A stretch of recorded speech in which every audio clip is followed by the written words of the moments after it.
ዛሬ ወር አካባቢ እዚህ በትንቢታዊ አገልግሎት አስነሳኝና በሁለት ጡቶችሽ መካከል እንደዚህ ካንዱ ወደ ሌላኛው ጡት የሚተላለፍ በሽታ ወደ ካንሰር ሊቀየር ያለው አለ። እውነት በዛን ጊዜ በጣም ያመመኝ ነበር። በጣም ነበር የሚያመኝ እና ያለልኩበት ያው እንግዲህ ቸርች ብዙ ቦታ ሄጄ ያለውኝ ሐኪም ቤት ብቻ አልሄድኩኝም እና በጣም ሲያማኝ ነበር። እዚህም ሲመጣ ጌታ ወይ ዛሬ እግዚአብሔር ሰውን ስቶ ቃል ቢያወጣልኝ እንደውም እጁ እንዲጭንልኝ ፈልጌ ነበር። አነሳኝና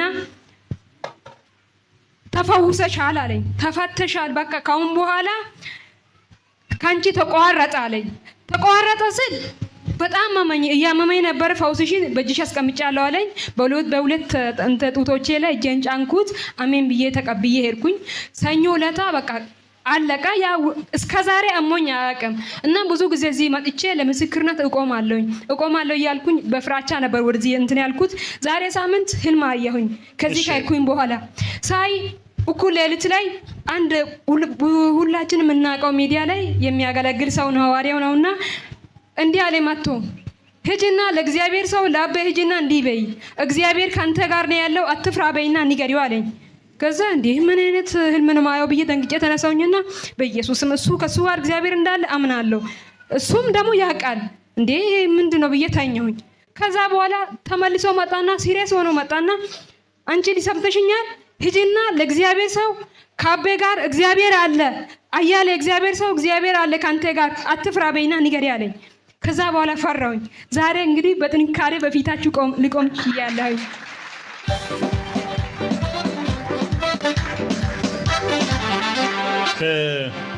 ከበሽታሽ ተፈውሰሻል? ተፈውሻለሁ፣ ድነሻል። በጣም ብዙ ክብር ለአምላኬ ለኢየሱስ ይሁን።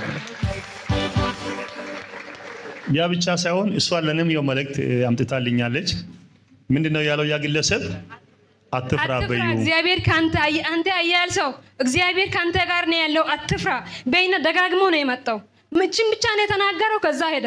በመጨረሻው ላይ እኔ ደግሞ ይሄ ቀልድ ነው እንዴ? እኔ ለምስክርነት ከዚህ በፊት ያልተናገርኩት ብዙ ነገር አለ። እዚህ ቤት ተባርኬያለሁ። ስራ ደጆቼ ተዘጋግተውብኝ እዚህ መጥቼ በብዙ ተባርኬያለሁ። እግዚአብሔር ባርኮኛል እና በየሳምንቱ እመጣለሁ። ተፈትቼ ነው የሚሄደው። ሲያመኝም እንዲህ በቃ እዚህ አራግፌ ነው የሚሄደውና ስቃይን ማርሻ ቤት ነው ይሄ ቤት እና ብዙ ነገር የብዙ ጥያቄ እንትን መልስ ቤት ነው ይሄ እና እንደዛ ስለኝ እንዴ እስከዛሬ ተደረገልኝን ትቼ እዚህ ወደ ኋላ በፍራቻ ትልቁ በሽታ ሆኖልኛልና እንዴት በሰው ፊት መቆም እናንተ ሳቁ ምን አለባችሁ? በቅዱሳን ፊት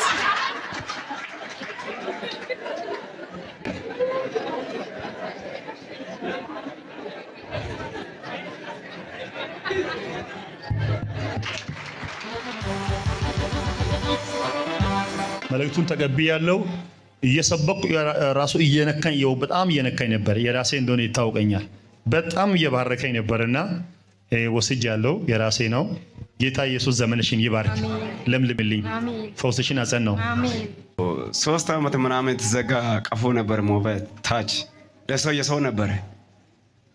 ከዛ መጣና ባለፈው ዘይት እንትን ካለ ዘይት ቀባው፣ ቀቦ ባራ ሽቶ ለራሱ መጠቀም ጀመረ። ከስንት ዓመት በኋላ? 3 ዓመት በኋላ በየተኛ ቦታ ሄዷል። ዋጋ ውድ ነው። እስክሩንም ታቹም አይቀየርም። እዚህ የለም ከውጭ ነው ምናምን መጣው አሉ። እሺ ለዛ ሆኖ ቀባው በራ። ከ3 ዓመታት በኋላ ዘይት ከተቀባ በርቷል። በጣም ይገርማል። በጣም ይገርማል። ከዚህ በፊት የብዙ ሰዎች ቴሌቪዥን የተጣሉ ቴሌቪዥኖች ሁሉ ዘይት ተደርተው እየሰራ አልነበረም? አልመሰከሩም? የቆመ ሞተር ሁሉ ማለት ነው። እዚህ ቤት እኮ ተመስክሯል። ሰምታችሁ ከሆነ ክብር ለኢየሱስ ይሁን። በጣም ይገርማል። ይሄ ነው ለኛም በጣም ትልቅ ነገር። በዛ ቀን ጀምሮ እዛ ዘይት እሷ እንደገዛች ለኛ ያው ምንጩ ክፍት ነው።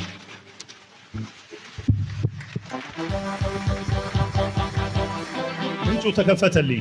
ምንጩ ክፍት ነው። በቃ ክፍት ነው። ይፈልቃል። በቃ